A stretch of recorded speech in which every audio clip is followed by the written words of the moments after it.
弟兄姊妹平安，今天是2022年的11月23号。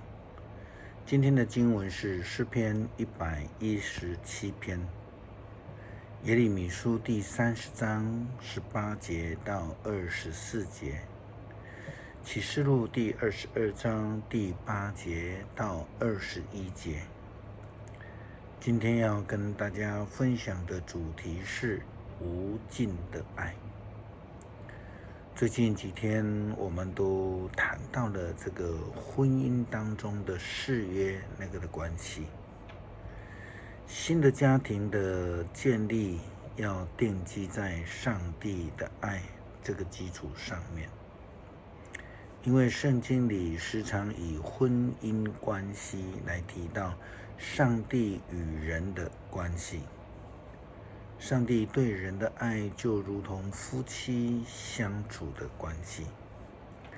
上帝以他无尽的大爱来爱世人，甚至当人们还不认识他的时候，还在背离他的时候，上帝仍然以这样的爱来爱人。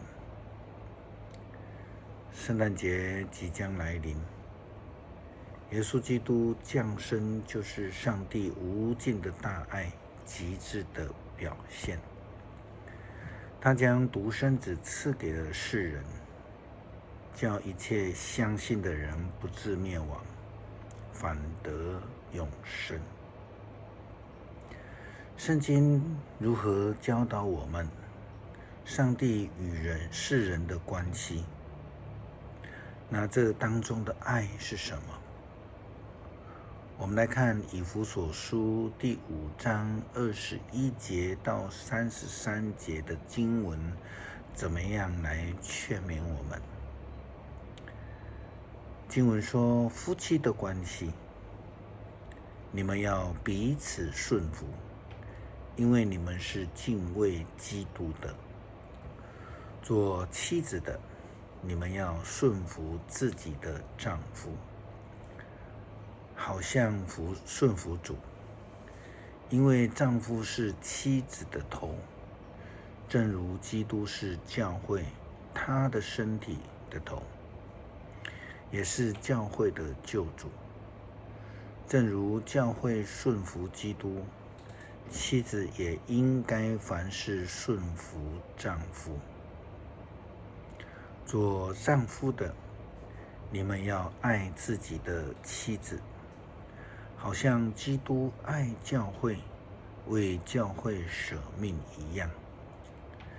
他这样做是要借着他的话，用水来洁净教会，使他荣美、圣洁，没有瑕疵，没有任何污点和皱纹，好献给自己。丈夫应该爱自己的妻子，好像爱自己的身体。爱妻子就是爱自己。没有人恨恶自己的身体，总是保养、照顾它，正如基督对待教会一样，因为我们是他身上的肢体。圣经上说，因此人要离开父母，跟妻子结合，两个人成为一体。这经文启示了极大的奥秘。我是指着基督和教会的关系说的，可是也可以应用在你们身上。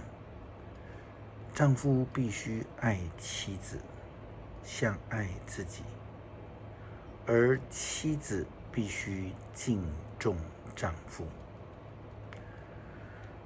对于圣经记载这样的大爱，以色列人犯了一个非常大的错，因为他们不懂得要献上感恩，他们甚至忘恩负义。即便是如此，上帝仍然是以他不变的爱来爱他们。甚至如同我们昨天说到，上帝还透过先知来宣达，应许以色列人他们回到故乡去重整家园，去重建圣殿。如从圣经耶利米书31章第1节到第6节的经文记载这样说道：上主这样说，时候到了，我要做以色列各族的上帝，他们要做我的子民。在旷野，我怜悯那些劫后余生的人。当以色列人渴望安息的时候，我从遥远的地方向他们显现。以色列人啊，我一向疼爱你们，我仍要以信实和不变的爱来爱你们。我要重新建立你们，你们将再拿起铃鼓，载歌载舞的欢呼。你们将要在撒玛利亚的山上重新栽种葡萄，栽种的人将吃园里的出产。有一天，守望的人要在以法莲山上呼喊：来呀，我们上锡安去，朝见上主我们的上帝。上帝宣告的时候将要到，上帝又要再一次的关爱以色列人，成为他们的上帝。上帝并且也怜悯那些劫后余生的人，因为他们渴望得到安息。上帝爱以色列人，不但赐给他们救恩，也让他们在故乡再次的耕耘，并且能够享受自己园里的收成。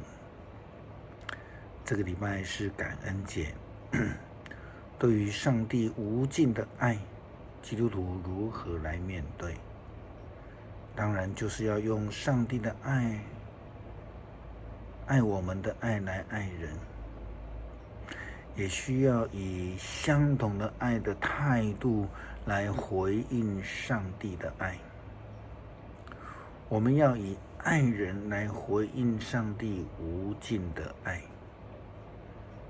路加福音的作者路加，他就是做了最好的工作。路加这样对提阿非罗，其实他的名字应该是菲罗了啊。他对他说道：提阿非罗阁下，已经有好些人从事写作，报道在我们当中所发生的事。他们的报道是根据那些从开始就亲眼看见这些事，并且曾经传播这信息的人所叙述的。这一切我都从头仔细查考过了，所以我想按照次序向你报告，目的是要让你知道你所学的是正确的。路加在福音书里面表达了他查证所有的事实，并且将所有的记录按照次序的来与当时候他的主人菲罗来分享。路加福音大部分的记载都是医治的神迹，以及上帝所带给外邦人的福音这样的讯息。这就是上帝无尽的爱。这个爱不但是赐给了选民犹太人，更也赐给了外邦人一同蒙福。诗篇117篇列国啊，你们要颂赞上主；万民啊，你们要颂扬他。他对我们的慈爱多么的坚定，他的信实永远长存，要赞美上主。感谢上帝爱我们，让不配的人也能够得到上帝借着耶稣基督所赐的救恩，领受从天上来从来没有止境的爱。感谢主，祷告奉主耶稣基督圣名求，阿们。